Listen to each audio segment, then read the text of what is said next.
आंबेडकर जयंतीच्या पार्श्वभूमीवरती पुणे शहरामधल्या वाहतूक मार्गामध्ये जो आहे तो काही ठिकाणी आजपासूनच बदल करण्यात आलेला आहे आणि त्यामुळे आपण पाहतोय की पुण्यातल्या अनेक रस्त्यांवरती वाहतूक कोंडी जी आहे ती मोठ्या प्रमाणावरती पाहायला मिळते।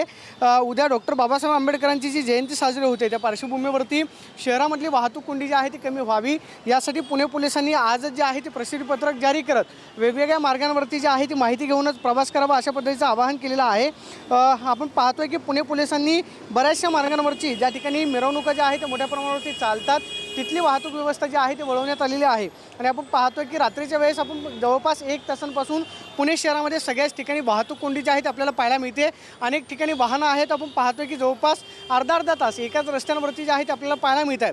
ठिकठिकाणी पोलिसांकडून सुद्धा नियोजन केलं जात असलं तरीसुद्धा जयंतीच्या पार्श्वभूमीवरती जे रस्त्यांवरती स्टेज मारले जातात त्यामुळे आपण पाहतोय की वाहतूक कोंडी जी आहे आपण पाहतोय की शास्त्री रस्त्यावरती या ठिकाणी वाहनांची आपण जर नजर टाकली तर पुढे दांडेकर पुलापर्यंत ही सगळी वाहतूक कोंडी जी आहे ती झालेली आपल्याला पाहायला मिळते।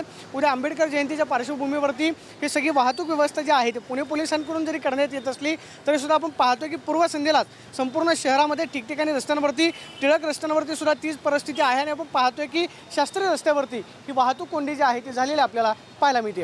Camera person Krishna Soni, Pradeep Kapse, TV9 Marathi, Pune.